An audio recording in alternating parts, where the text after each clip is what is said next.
एक नार के हैं दो बाल, दोनों एक ही रंग, एक ही फिरे एक खड़े, फिर भी दोनों समान। एक नार के है दो बाल। आप लोग जानते हैं क्या कह रही हूँ, है ना? जो आटा पीसने वाली चक्की होती है, हाँ, तो बताए समझते हैं। अपने छत्तीसगढ़ में इसे जाता कहते हैं, जाता, जाता। जो आटा चक्की होती है ना, उसको जाता कहते हैं छत्तीसगढ़ी में। तो होता क्या है, एक नार के है दो बाल, दोनों एक ही रंग, दोनों एक ही पत्थर का बना होता है, दोनों चक्की, और दोनों एक ही रंग का होता है ना? और दोनों साफ साफ होता है। एक जो है चाकी नीचे खड़ी रहती है, दूसरी चाकी बजाय जितना पूरे दिन घुमा डालो, लेकिन फिर भी दोनों साथ ही रहती, अलग होती है। एक तो चल रही है, दूसरा स्थिर है, दोनों अलग अलग होती है? नहीं, अलग नहीं होता ना दोनों। चाहे पूरे दिन की तरह जीवन भर चला लो चक्की, दोनों साथ ही रहती है। और हमारा मन, हमारा मन तो सब स्थान में बैठा है, पर जो बैठा है सब लोग यहाँ भी बैठे हैं। और हमारा मन कहाँ स्थिर रही है? कहीं बाजार में, कहीं दुकान में। तो कोई पता नहीं बहू बेटा लोग काम कर रहे हैं कि आराम कर रहे हैं, है ना? हमारा मन जो है कहाँ कहाँ से घूम घूम करके देख रहा है। अगर हमारा मन चक्की की तरफ हो जाए ना, जहाँ तन बैठा है वहाँ हमारा मन भी बैठना चाहिए, तभी तो हमारा सत्संग में आना सार्थक होगा। नहीं तो अधूरे के अधूरे रह जाएंगे। हमारा तन बैठा है और मन बाहर भूल रहे हैं, बाहर इधर उधर भटक रहे हैं। इसलिए सदगुरु कबीर साहब शब्द के माध्यम से हमें समझाते हैं, भूला लोग कहे घर मेरा, जा घर में तो भूला डोले, सो घर नाही तेरा। हाथी घोड़ा बैल बहाना, संग्रह कियो घनेरा, बस्ती माँ से दियो खदेरा, जंगल कियो बसेरा। गांठी बांधी खचन ही बढ़ियो, बहुरी न कियो फेरा। बीवी बाहर हरम महल में, बीच मियाँ का डेरा। नौमन सुख अरुझ नहीं सूझे, जन्म जन्म ओझेरा। कहे कबीर सुनो हो संतो, यह पद का करो निवेला। और इस पद का अगर निवेला करोगे ना, तो हमारा जीवन का पूरा निवेदन ही बनेगा, है ना? सदगुरु कबीर साहब जो यह शब्द हमें समझाए हैं, भूला लोग कहे घर मेरा। हम कहाँ कहाँ भूले हुए हैं, इस मकान में, इस दुकान में, और बस यहीं पर हम अटक गए हैं। हम लोग सोच रहे हैं कि इतना बड़ा मकान है, साहब जी हम दो लड़का है ना, तो दो के लिए दो दुकान बनवा दिए हैं। यह मेरा दुकान है, रोड वाली ये सामने में है ना, वो मेरा दुकान है, मेरा मकान है। कितना हम उसमें अधिकार लगा दें, अपना ही समझते हैं। उसमें हमारा ही नहीं, बहुत लोगों का अधिकार है। जैसे इतना बड़ा कबीर मंदिर है, अब यहाँ कोई भी रहे, कोई भी संत तो कहे हाँ हमारा बहुत बड़ा आश्रम है सोनवाड़ा में, है ना? खैर व्यवहार के लिए कहना पड़ता है कि हमारा है, ये आपका है। भाई ये कपड़ा पहने तो हम लोग भी कहते हैं हमारा कपड़ा है, व्यवहार का चीज है ना? लेकिन हम उसी में भी पैमान में जाते हैं, यह मेरा है, जा घर में तो भूला डोले, सो घर नहीं तेरा। जिस घर में हम भूले हुए हैं वह घर अपना नहीं है। इसमें कितना चिड़िया भी है, कितना मक्खियां, कितने जीव जंतु है, वो लोग भी अपना समझ रहे हैं। जिसे हम अपना मानते हैं ना, उनका भी ये घर है, उनका भी मकान है। हमारा ही अधिकार नहीं, सबका अधिकार। कितना चूहा, कितना अन्य जीव जंतु है यहाँ, है ना? ये हमारा घर रूपी शरीर है, वो भी अपना नहीं है। जिसे हम अपना मानते हैं, यह शरीर हमारा है, लेकिन ये हमारा ही नहीं, ये किसी की बहन भी है, किसी की बेटी है, किसी की भतीजी है, पता नहीं अन्य रिश्ते इस शरीर के साथ भी है, जिसे हम अपना मानते हैं, अपना अधिकार समझते हैं ना, उसमें बहुत लोगों का अधिकार होता है। कहेंगे कि हमारी बहन है, आप लोग कहेंगे नहीं नहीं हमारा गुरु जी है ना। शिष्यों का भी अधिकार होता है कि हमारा गुरु है।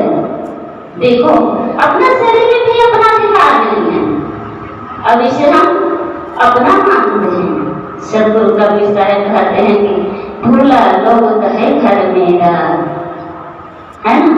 तो नीचे पानी में कहे हैं कि हाथी घोड़ा बैल बहाना संग्रह कियो खनेरा। सदगुरु कबीर साहब के जमाने में क्या है पता है?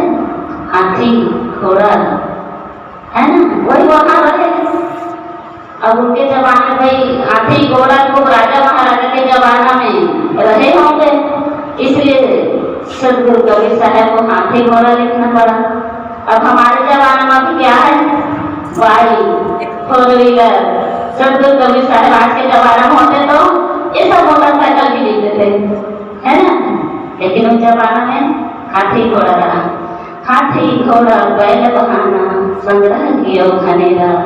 चाहे कितना हाथी घोड़ा बैल बनाने या संग्रह करके रख डालोगे, 2 पहिया हो जाएगा, 4 पहिया हो जाएगा, इतना धन संपत्ति बटोर के अगर रखोगे, बस्ती माँ से दियो खलेगा, जंगल दियो बसेगा। बस्ती माँ से भी खदेड़ दिए जाओगे, या घर को तो अपना समझ रहे हैं, मकान को समझ रहे हैं, लेकिन बस्ती को भी अपना समझते हैं, उसमें भी एक दिन खदेड़ दिए जाओगे। और कहाँ बसेरा होगा? जंगल में। बस्ती माँ से दियो खदेरा, जंगल कियो बसेरा। वही बच जाओगे, वही तुम्हारा बसेरा होगा। लेकिन हम लोग उस जंगल को अपना बसेरा ही नहीं मानते हैं, नहीं समझते जहाँ में बसना है। एक बार होता क्या है, एक संत जो है झाड़ के नीचे बैठे रहे, उधर से व्यक्ति आया है, बाबा जी बस्ती की घर है। तो बाबा जी कहे कि बस्ती, इशारा कर दिए शमशान घाट की ओर। अब वो ऐसे दौड़े दौड़े चले गए कि बस्ती घर है। जाके देखते हैं तो कुछ नहीं, सुनसान जंगल, मरघटी है। कहते हैं अरे बाबा जी को पता नहीं होगा। फिर वापस आए, बाबा जी आपको पता नहीं, इधर मरघट है, मरघट, बस्ती नहीं है। तो सदगुरु कबीर साहब नहीं बेटा मुझे पता है इधर बस्ती है। तो व्यक्ति सोचता है अरे इसका बुद्धि खराब है। तो कहे अच्छा बाबा जी बस्ती है तो बताओ मरघट किधर है? तो उसने कहा मरघट इधर है। अब उधर जाके देखा है तो बस्ती। फिर वो व्यक्ति वापस आया, कहे बाबा जी आप किसी से ऐसा मत कहना कि इधर मरघट है इधर बस्ती है, मैं बता देता हूँ कि इधर बस्ती है इधर मरघट है। वह व्यक्ति बता रहा है। तो नहीं भाई मैं तो ऐसे ही मानता हूँ और मुझे पता है। बाबा जी कहते हैं मुझे पता है, आप नहीं समझ रहे हैं।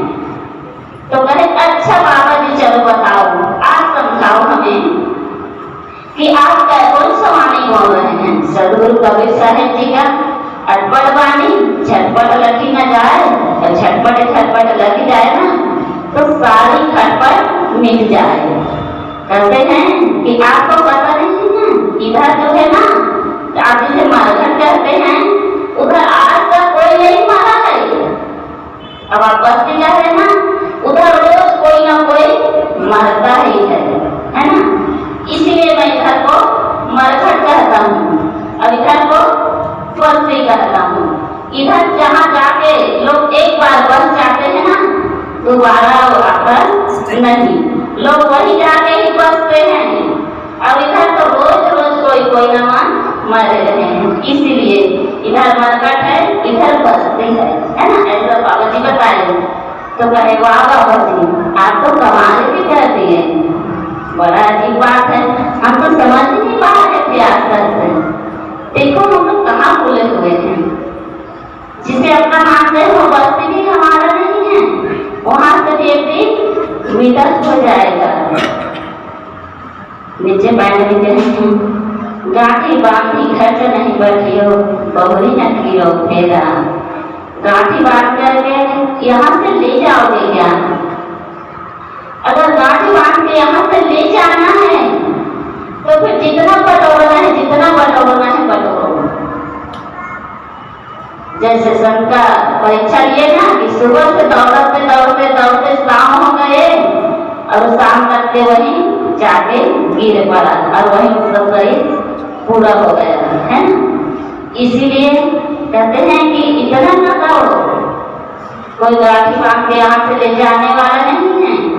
अगर हम सत्संग में भजन में हमारा मन लगाए तो वास्तविक में हमारा जीवन सफल हो जाएगा। इसी को गांठी बांध करके ले जाओ।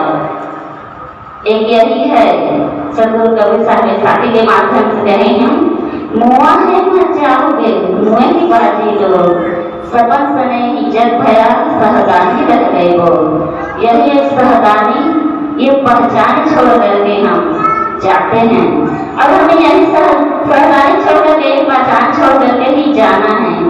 लेकिन जो लोग संसार में ही अटक जाते हैं, भूल जाते हैं, वो सब यही धरा रह जाते हैं।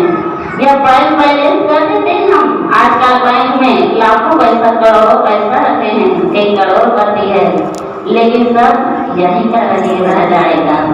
एक छोटा सा दृष्टांत, एक बार एक सेठ जो है नया कार खरीदे और वह कार में सब लोग घूमने गए। परिवार के लोग नया कार खरीदे तो शौक होता है, सब लोग एक साथ घूमने निकले और घूमते घूमते उसका भाई एसी चालू किए, घूमने लगा है सेठ का। थोड़ा छक्की आई तो सपना देखा। सपना में क्या देखता है, इतने नया कार सब लोग हम लोग घूम रहे हैं और घूमते घूमते कार जो है एक्सीडेंट हो गया और सब लोग उसमें मारे गए, सब लोग का शरीर छूट गया और मैं तो स्वर्ग में पहुंच गया। सेठ सोच रहा है कि मैं स्वर्ग में पहुंच गया। अब देखता है स्वर्ग में जाके तो इतना चकाचक लगा महान, इतना बढ़िया बढ़िया खाने पीने की वस्तु है ना, इतने खाने पीने की चीज देखते हैं वहाँ, अच्छा वस्तु भी देखते हैं।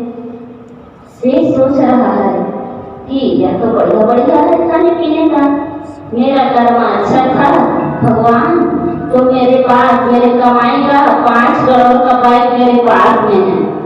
मैं चढ़ते समय ना एक कार मेरा लगे थे और वही बाइक मेरे पास है 5 करोड़ का। इसमें तो मेरा खर्चा चढ़ ही जाएगा, मेरा किस्मत अच्छा रहा। वह बाइक का करेंसी निकालता है अपने पास से 2000 का करेंसी और जब सामान खरीदने लगता है और देते हैं पैसा स्वर्ग में तो कहते हैं सेठ ये आप क्या कर रहे हैं, आपका धरती का पैसा स्वर्ग में चलेगा?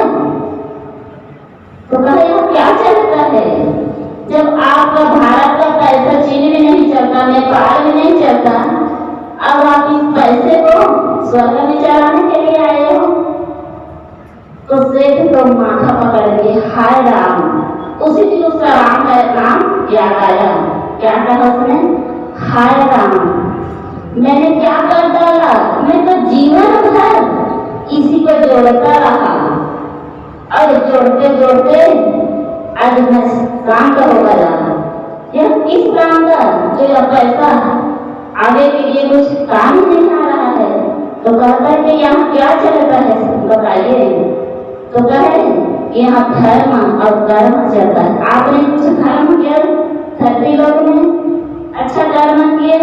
तो कहे नहीं साहब। तो फिर यहाँ वही चलता है हमारा धर्म और कर्म, स्वर्ग में वही चलेगा भाई। यहाँ भारत का पैसा नहीं चलेगा, धरती का पैसा नहीं चलेगा। सज्जनों इसीलिए लोग भूले हुए कितना करोड़पति बन गए हैं, लेकिन धर्म क्या है इसको हमें पता नहीं है।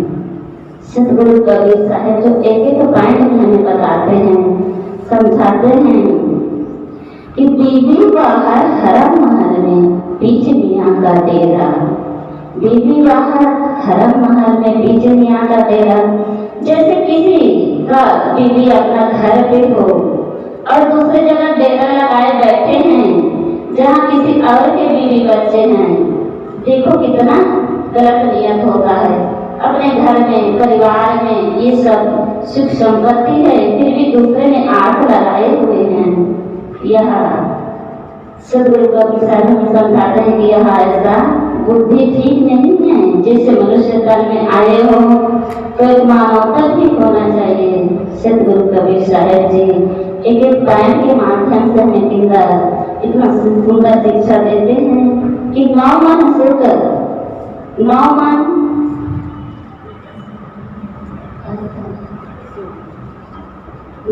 सुख अरुचि नहीं सोचे, जन्म जन्म पूछेगा। जैसे नौ मन सुख जो है उलझ जाए, साथ में इकट्ठा हो जाए, तो क्या उसे एक एक करके निकाल पाना कितना मुश्किल है। एक एक करके निकाल नहीं पाएंगे। यह जन्म में उलझ जाएंगे, जन्म जन्म उलझेगा। यह सदगुरु कबीर साहब कहते हैं इसी प्रकार हमारा जिंदगी है। हम इसमें उलझ जाते हैं नौमन सूप की तरह और उलझ करके मर जाते हैं। हम अपना जीवन को समझ ही नहीं पाते। कहे कभी सुनो है साधो, यह पड़ेगा कर्म निवेदा। सदगुरु कबीर साहब कहते हैं कि यह पद का अगर निवेदा करेगा, वास्तविक में उनका जीवन जो है सफल हो जाएगा। लेकिन इसी में हमें निवेदा करना है और इसी में हमें जीना है, समझना है संतों को, गुरुजनों को। लेकिन हम कहाँ भूले हुए हैं। अगर हम यही चाबी से बाहर निकल जाए तो हमारा जीवन जो है सार्थक हो जाएगा, है ना। तो सदगुरु कबीर साहब जी यह शब्द के माध्यम से हमें बहुत ही सुंदर एक एक पॉइंट में समझाए।